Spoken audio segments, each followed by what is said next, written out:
नमस्कार मित्रों। तुला राशि वालों, केतु जो है मघा नक्षत्र में प्रवेश कर रहा है 20 अप्रैल को और 25 नवंबर तक वहां पे रहने वाला है। तो इसका जो प्रभाव है तुला राशि वालों के लिए, आप लोग अगर सोशल मीडिया से कोई काम कर रहे हैं, इंटरनेट से कोई फायदा लेना चाहते हैं, तो उसके लिए बहुत ही सुनहरा अवसर आपको मिलेगा। बड़े भाई बहनों की से के साथ कोई तनाव आपका रह सकता है। संपत्ति को लेके आपको खरीदने के बहुत अवसर मिलेंगे, लेकिन विवादित संपत्तियों में बिल्कुल भी नहीं पड़े। पार्टनरशिप में बदलाव हो सकते हैं और संतान को लेके भी कोई ना कोई पीड़ा हो सकती है। तो दोस्तों, अब मैं आपको विस्तार से बताता हूं कि केतु मघा नक्षत्र में तुला राशि वालों के लिए क्या करने वाला है।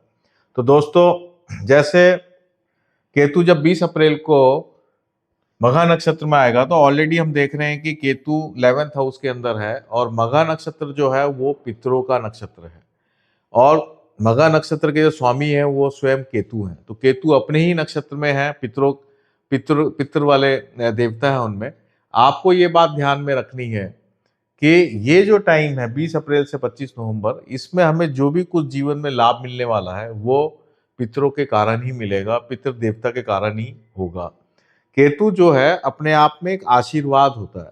केतु आशीर्वाद का कारक है।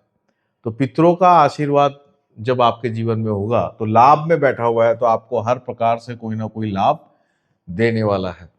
और अगर आशीर्वाद नहीं होगा तो संतान को लेके ज्यादा समस्याएं आएंगी, क्योंकि पितर जो होते हैं वो आपके लीनेज के कारक होते हैं, आपके वंश वृद्धि के कारक पितर ही होते हैं। उनके आशीर्वाद के बिना वंश वृद्धि नहीं होती है। तो दोस्तों, ये केतु के लिए मैंने आपको बताया। अब मैं आपको सप्त सलाका चक्र, जो सर्वतोभद्र चक्र की एक टेक्निक है, उससे मैं आपको ये बता रहा हूँ कि नक्षत्र के ऊपर किस तरीके से इसका इम्पैक्ट आता है। तो ये केतु अभी मघा नक्षत्र में है और मघा नक्षत्र पे अश्लेषा, भरणी और श्रावण नक्षत्रों की दृष्टि है, वेद है। अश्लेषा नक्षत्र विशेष रूप से यहाँ पे ज्यादा पावरफुल है क्योंकि केतु वक्री ग्रह है। तो अब हम यहाँ अश्लेषा नक्षत्र पे जो ग्रहों के ट्रांजिट है वो मैं आपको बता रहा हूँ, जिससे मुख्य रूप से 3 महत्वपूर्ण प्रिडिक्शन सामने आती है। तो पहला जो ट्रांजिट है वो बुध है। बुध अश्लेषा नक्षत्र में 8 अगस्त से 16 अगस्त के बीच में रहेगा। तो बुध का प्रभाव विशेष रूप से केतु के ऊपर होने वाला है। देखिए, केतु मघा नक्षत्र का स्वामी भी है, इसलिए केतु पे इसका विशेष प्रभाव होगा। तो बुध आप देखेंगे अश्लेषा नक्षत्र में, जो कि अश्लेषा नक्षत्र के स्वामी बुध है, तो वो आपके 10वें घर में आ जाएंगे और 8 अगस्त से 16 अगस्त के बीच में। तो इस समय आप क्या देखने को आपको मिलेगा कि इस समय संतान को लेके कोई ना कोई दिक्कतें हो सकती हैं, माता को लेके कोई ना कोई समस्याएं आपको देखने को मिल सकती हैं, भाई बहनों से विवाद हो सकता है। इसमें आपको एक बात और देखनी चाहिए कि जो प्रेग्नेंट लेडीज हैं, जिन्होंने गर्भ धारण कर रखा है, उनकी डिलीवरीज में बहुत समस्याएं आ सकती हैं, वो आपको ध्यान रखना है। या कोई प्रेग्नेंट होना चाहता है, उसके लिए भी ये समस्याएं हैं।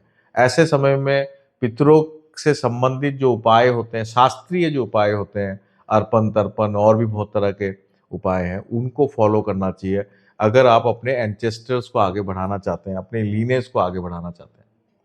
तो ये तो हुआ बुध से संबंधित। मैंने आपको एक फर्स्ट प्रिडिक्शन दी है 8 अगस्त से 16 अगस्त के बीच में।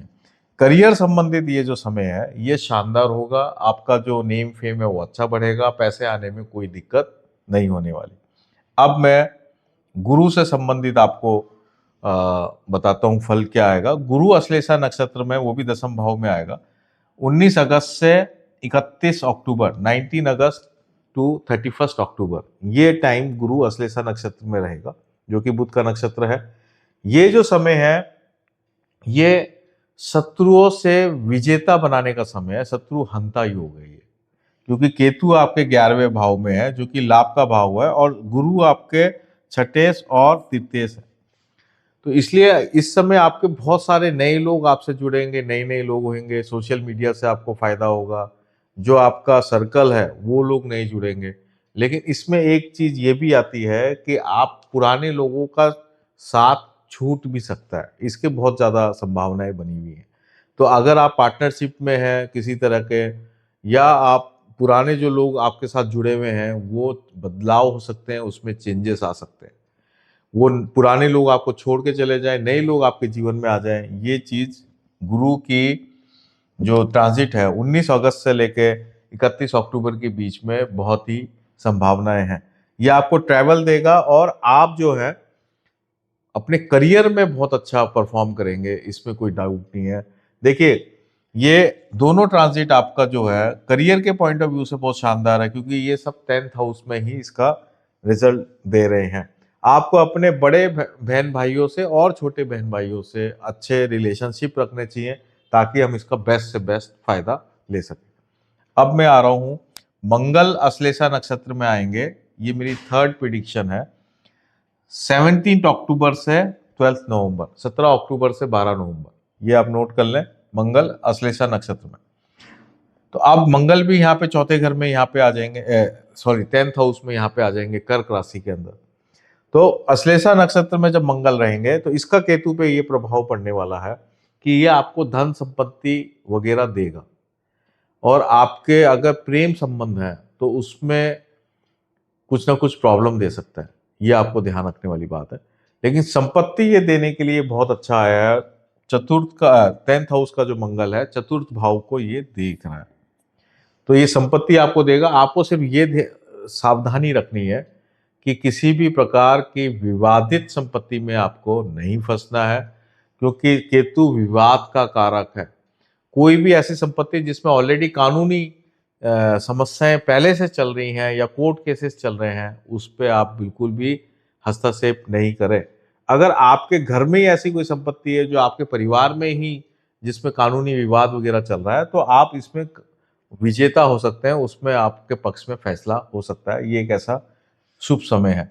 इस समय आप अपने सारे विपक्षियों से बात करके समझौता भी कर सकते हैं, उसके हिसाब से भी ये शुभ समय है जब भी कोई संपत्ति से रिलेटेड बात हो।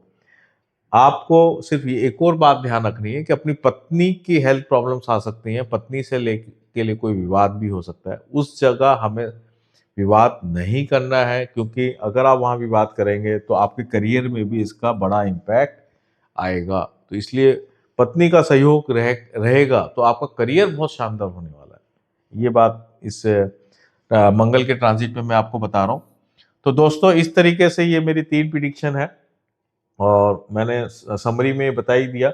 अगर हम इसको दोबारा से एक बार रिव्यू कर लेते हैं, हेल्थ पे मैंने आपको बता ही दिया है कि हेल्थ पॉइंट ऑफ व्यू से ये ओवरऑल ठीक है। माता पिता की हेल्थ को लेके ध्यान देना है, प्रेग्नेंट लेडीज को विशेष ध्यान देना है। करियर को लेके मैंने आपको बता ही दिया है। वेल्थ मैटर के अंदर संपत्ति के लिए बहुत अच्छा है और पैसा कहीं ना कहीं से आता रहेगा, ये बात इसमें दिखा रहे हैं। रिलेशनशिप में मैंने आपको बता दिया। अब मैं रेमेडीज की बात कर लेता हूँ।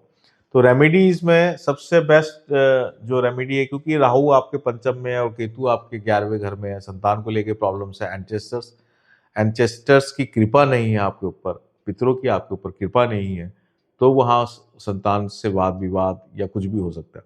तो आपको ये ध्यान रखना है कि हर पंचमी तिथि को भगवान शिव को अभिषेक करना है। पंचाभिषेक कर सकते हैं, जो 5 आइटम से हम अभिषेक करते हैं, दूध, शहद, घी और बाकी चीज़ों से 5 आइटम से आप पंचाभिषेक करें, या आप काले तिल लें, काले तिल से रोजाना अभिषेक करें, रोजाना भगवान शिव को चढ़ाएं। ये सबसे बेस्ट उपाय है, ताकि पितरों की कृपा आपको मिले। पंचमी के दिन तो आपको करना ही करना है। जब भी पंचमी तिथि महीने में 2 बार आती है, उस समय आपको करना ही करना है। बाकी रोजाना आप जो है काले तिल भगवान शिव को चढ़ाएं, एक तो ये उपाय है। दूसरा एक लाल किताब का उपाय है, बहुत ही कारगर उपाय है। वो है कि आपको 11 मूली लेनी है और वो भगवान शिव को चढ़ानी है 45 दिनों तक। देखिए, ये शुरुआत आप 20 अप्रैल से कर सकते हैं। इसके लिए आपको इन डेट्स का ध्यान देने की जरूरत नहीं है, आपको इन्हीं डेट्स में सारे उपाय करने हैं 20 अप्रैल से 25 नवंबर के बीच में। तो ये 45 दिन तक आप ये उपाय कर सकते हैं, ये बहुत फायदा करेगा। इसके अलावा सिंपल जो उपाय हैं, केतु कुत्तों का कारक होता है, अगर आपको बिल्कुल कंप्लीटली ब्लैक डॉग मिलता है, काला कुत्ता मिलता है, तो उसकी सेवा कर सकते हैं। स्ट्रीट डॉग्स की आप सेवा कर सकते हैं, रोजाना जो है खाना खिला सकते हैं, कुछ भी जो भी डॉग्स को आप खिलाना चाहते हैं, तो ये भी उससे भी आपका केतु अच्छा होगा। तो दोस्तों, मैंने आपको 3 उपाय दे दिए हैं और मुझे लगता है इससे काफ़ी बातें आपकी बन जाएंगी। तो दोस्तों ये था रिजल्ट केतु मघा नक्षत्र में तुला राशि वालों के लिए। जिनका भी चंद्रमा तुला राशि में है या लगन तुला राशि में, उनके लिए ये वीडियो है। आपको अगर कोई विशेष बात पूछनी है, आपको लगता है कि केतु मघा नक्षत्र में आपके जीवन में कोई ऐसी घटना घट रही है या ऐसी घटना, कुछ घटनाएं घटने की संभावना है, उससे संबंधित आपको कुछ बात पूछनी है, तो आप कमेंट सेक्शन में लिख सकते हैं, वहां मैं आपको जरूर जवाब दूंगा। आप सबका बहुत बहुत धन्यवाद। आप सबको बहुत बहुत शुभकामनाएं। नमस्ते।